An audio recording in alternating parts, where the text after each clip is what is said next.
पाकिस्तानी मईशत के लिए अच्छी खबर। पाकिस्तान और IMF के दरमियान मुज़ाकरात कामयाब। स्टाफ लेवल मुआहिदा तय पा गया। बोझ की मंजूरी से $1 अरब की अगली किस्त मिलेगी।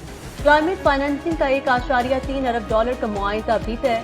पाकिस्तान को मजमूई तौर पर $2.3 अरब मिलेंगे। एलामिया जारी। IMF का कहना है महंगाई 2015 के बाद कम तरीन सतह पर आ गई, ताहम मईशत के लिए खतरात बदस्तूर मौजूद हैं। मौसमियाती खतरात भी पाकिस्तान के लिए बड़ा चैलेंज करार। आलमी मालियाती इदारे का मईशत में मजीद इस्तेहकाम पैदा करने पर जोर।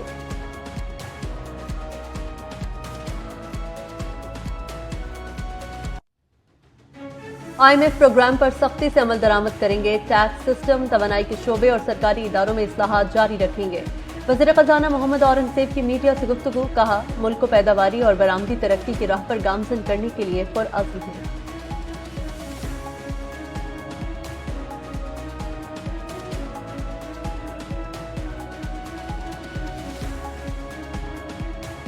वज़ीर आज़म की ज़ेर सदारत वफाकी काबीना का इजलास आज होगा। गुज़िश्ता रोज वज़ीर आज़म की मसरूफियात के बायस इजलास मुलतवी किया गया था। इजलास में मुल्क की सियासी, मुआशी और सिक्योरिटी सूरत-ए-हाल पर गौर किया जाएगा।